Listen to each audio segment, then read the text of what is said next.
Alright, so we're going to look at Apeks versus Copenhagen Flames on Overpass and essentially break down the T-sides that both teams played because they got a lot of T-sided rounds. For the pistol, Copenhagen Flames just go for a 4-man connector, one guy long, and they just do an A execute. On anti-eco, they do a 2-2-1 default. They secure connector control with the upper Molotov. They commit to a monster pop with an A fake. However, it's a poorly executed one and it doesn't work out for them. For the next round, they go for fake A presence. One guy lurking in connector, 3 guys going water, and then they're just going to do an execute here using the wood flashes and a flash inside monster tunnel. And the biggest weakness with this strat would be this Opera holding this angle. However, Nock just misses his shots, so Copenhagen Flames win it. Round 4, we're going to see a 3-1-1 default, which goes into fast long control. Right here, one change that could be done is with this Molotov being thrown for a deep connector, Xiphon starts pushing to clear connector. Otherwise, this guy isn't really affected in connector and he can still get a kill. Also, I think here Hooksy made a call way too soon that guys go monster, simply because Xiphon was already backing up to pick up the bomb, whereas if he had stayed 10 more seconds, he could have taken a duel on these guys trying to fall out of connector. Either way, they're just going to do a monster pop with Hooksy from long, faking some A presence.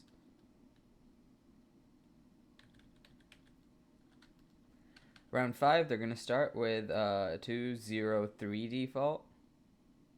So they're just going to set up one guy to get an aggressive entry and information at A with a Mac 10. And then they're just going to commit to walking out of B and just playing a very heavy contact B style. Next round, they fake A presence, one guy connector, and then everyone's grouping towards B. They're trying to take fast water control, probably to go into an execute, but Apeks countered that with just playing aggressive water and connector. Next round, same thing. So a guy in connector, A presence shown, and the T's taking water control. I guess what is interesting is we can see that the padding that the Opera instantly sets up to just flash for B site so that the team can push if there's no counter utility thrown from the CTs.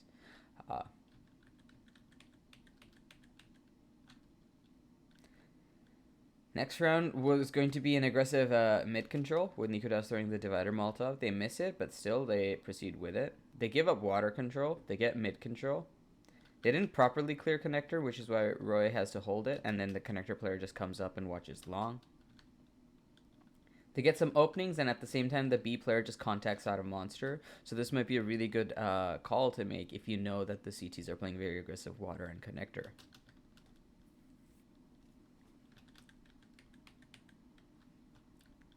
Next round, they go for heavy A committed default, where they contact out of mid. They show no B presence. They get the opening, they split up here. They start doing the execute as soon as they get the information. They don't slow down off of that. And they just get the trades and get on the site and win because of that. Next round is a 1-1-3. They open with the nade stack for the jump up spot. And then they're just going to contact out a monster and try to take some duels. I think one thing that's really important here is you look at the pathing. Nikodas is playing anti-flash the entire time.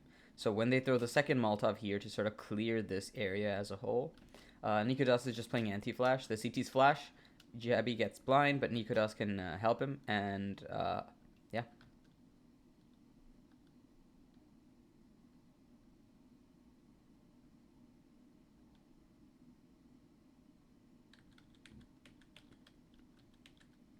Round 11 is just a B rush.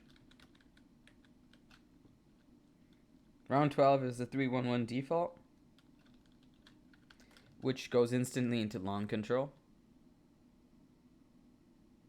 And off of that, when they take space towards long, they just make the call that we're going to go A. So the connector and B player just grip together to clear mid, and the rest of the players are just taking bathrooms and long control and just going to do an A execute off of that. And then the B player essentially watches the flank. If you are worried about connector stack, you can smoke top blue as the way Copenhagen Flames did. Round 13, we see a 2-2-1. They get fast connector control and take mid off of it, and they just walk up mid. B player rotates up to watch the flank. Roy is lurking long. And they just do an A execute as soon as they get full highway control, without really checking bathrooms. So this is a kind of a gamble here that there would be no one playing in bathrooms. One detail here in this execute is that they also Molotov a close long, because I think it's a good philosophy. If you don't see anyone jump spawning on dice, it's better to just Molotov truck and then close long, because they're probably playing somewhere in long. Round 14, they're going to do 2-1-2.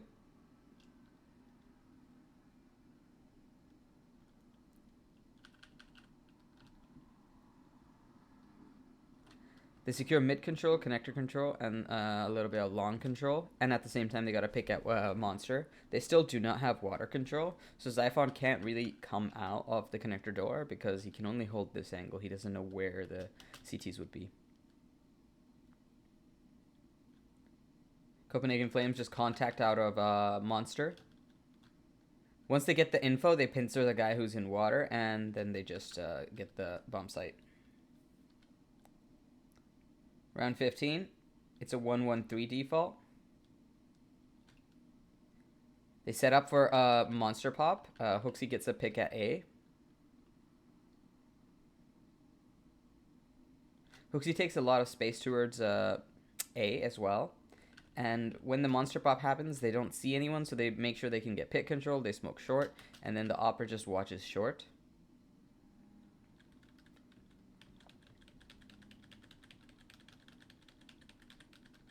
So for Apex's pistol, they're just going to do a 1-1-3 default into a B execute.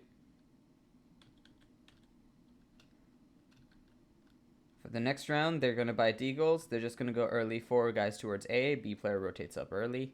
And they're just going to clear mid and bathrooms and try to walk up A. For the next round, they're going to try to get water control. It doesn't pan out for them. Here's a pretty cool play. Jacob is just going to run through the playground Molotov and take that damage, but it pays off because it surprises Roy, who's not at all ready for a guy to be out here with this Molotov up there. So if you know a team that's playing hyper-aggressive mid and relying on these 2 Molotovs to stop it, you can either just double smoke it or just smoke one of them and take the gamble that they're not going to be able to do anything about it. They try to take connector control at the same time. However, they had no mid control, so I feel like this fight was a bit too aggressive from Chazi. They had water control. They all rotate, and they're just going to try to do a B execute.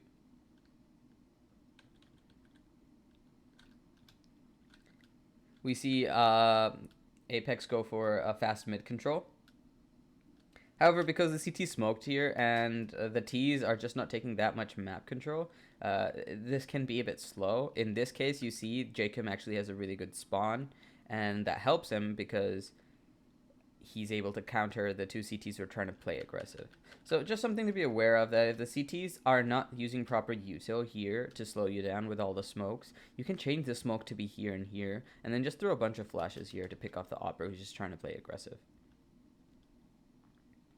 They try to go A off of that. The B player lurks into water, and the connector player doesn't clear connector, and then just comes up towards A.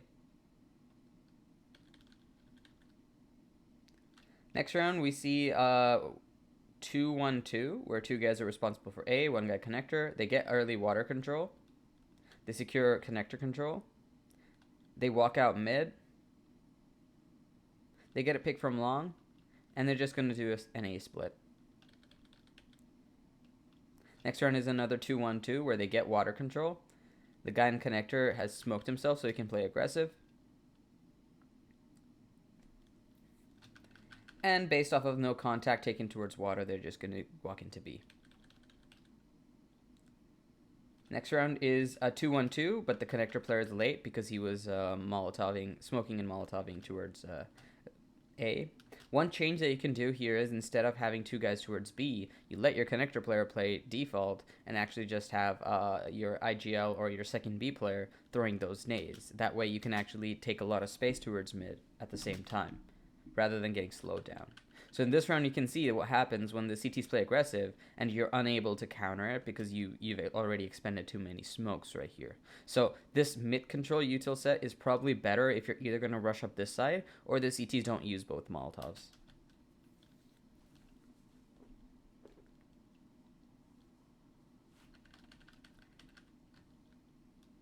Once they have basic connector control, Asilian calls for them to go towards B at the same time Roy gets picked off at A.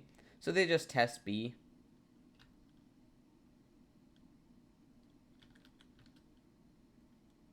Same 2-1-2 default where Asilian gets water control, Chowzi's making sure nobody's playing aggressive in connector, Jacob's playground, and then the Opera is just holding fountain.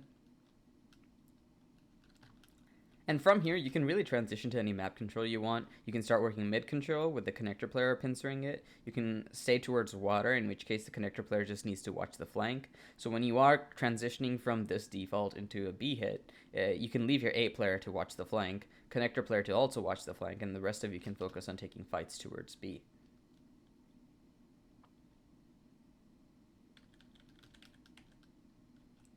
Same 2-1-2 default. Asilian takes water control.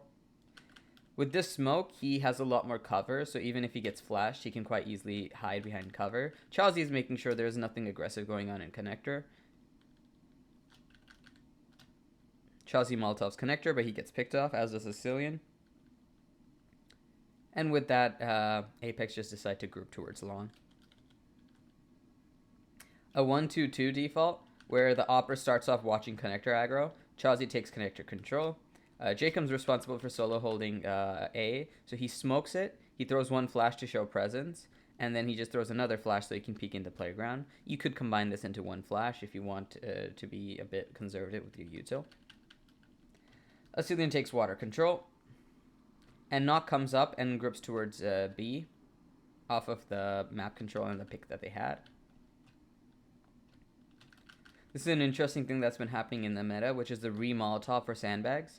And then you take water control because you know that the CTs are playing very aggressive and trying to retake water in a disadvantage.